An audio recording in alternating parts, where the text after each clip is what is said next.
Now, for some reason, there's this idea that exists out there that as soon as you're earning £100,000, retirement takes care of itself. But ultimately, it doesn't matter how much money you earn. If you haven't got a firm grip on your finances, how much is coming in and how much is going out, you are ultimately unlikely to retire when you want to with the income you want. Now, great, £100,000 is clearly a very good salary. But ultimately, we need to actually understand how much you need to be saving to retire when you want to.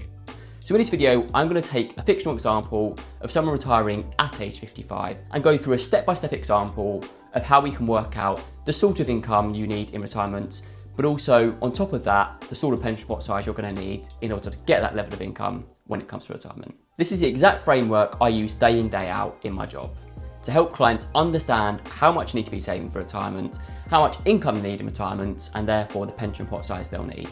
But if you're new here, my name's Ben, and I've worked in financial planning for the last 10 years, helping people earning £100,000 gain more clarity and confidence when it comes to their personal finances. Okay, so what does it actually take to retire at the age of 55 if you are earning £100,000? Now, some recent analysis by the Department for Work and Pensions shows that the target replacement income, which is effectively the percentage of your gross income you'll need in retirement, differs depending on your pre-retirement income. So you can see that from this data, anyone earning over £61,500 before retirement is going to need about 50% of their pre-retirement income in retirement. So let's take a fictional example of a couple earning £160,000 between them. So you've got one person earning £100,000 and the other earning £60,000.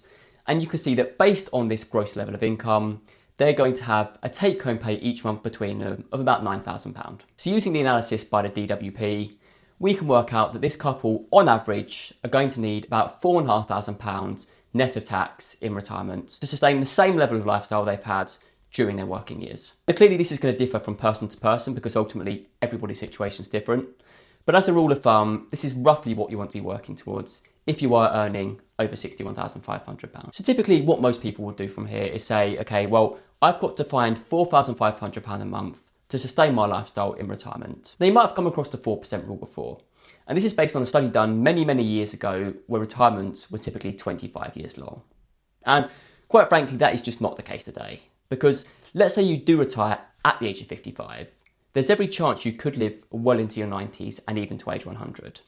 So that could be a 45-year retirement. So we cannot use that 4% rule in this scenario. So let's instead look at the average life expectancy for individuals aged 55. And then from there, we can start to model out the sort of pension pot they're likely to need. So you can see here the average life expectancy for a 55-year-old male and a 55-year-old female in the UK currently. And this is 84 and 87 respectively.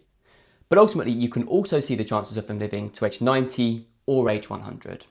Now, when financial planners are putting financial plans in place for their clients, they like to err on the side of caution and assume their clients are going to live longer than average. Now, if we map both of these sets of data onto one graph, you can see that the chances of at least one of these two surviving to age 100 is 12%.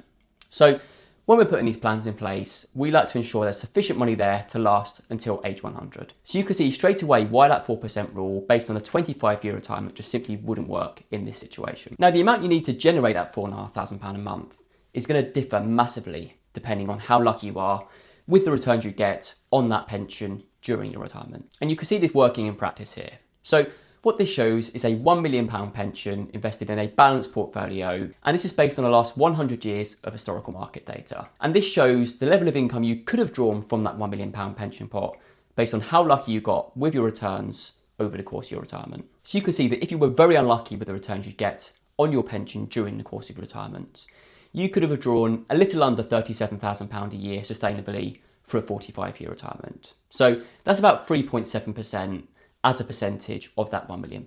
Now, on the other end of the spectrum, let's say you got particularly lucky with your returns and retired at a particularly good point, you would have been able to withdraw £57,000 a year from that same £1 million pension.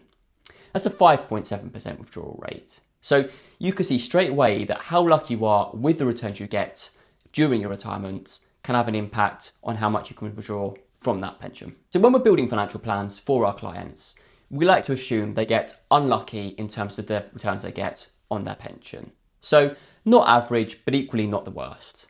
So again, building in a level of conservatism so that if they do get unlucky, we know their financial plan is still sustainable. Okay, so let's go back to how much you actually need. Now, the first thing to point out is that if you are retiring at the age of 55, you are unlikely to be able to access your pension until the age of 57. And that rule comes into play from April 2028. As a result, this means you're going to need at least 2 years of expenses outside of your pension wrapper. Now, typically for a lot of people, that's going to be within an ISA because that is the most tax efficient vehicle aside from your pension. So based on that £4,500 a month we need, you're going to need about £108,000 within a cash ISA or an equivalent to fund those expenses from the age of 55 to age 57. So that covers the expenses from 55 to 57. But now let's look at how much you need in your pension to cover the expenses from 57 to the assumed age of 100. Now, if we assume we spend that £4,500 month in, month out from the age of 55 to age 100, you're going to need a pension pot size between the two of you, if we're doing this as a couple, of about £1.4 million. And again, this is based on you getting unlucky in terms of the returns on your pension during retirement. So if you do get luckier than this, clearly that amount is going to reduce.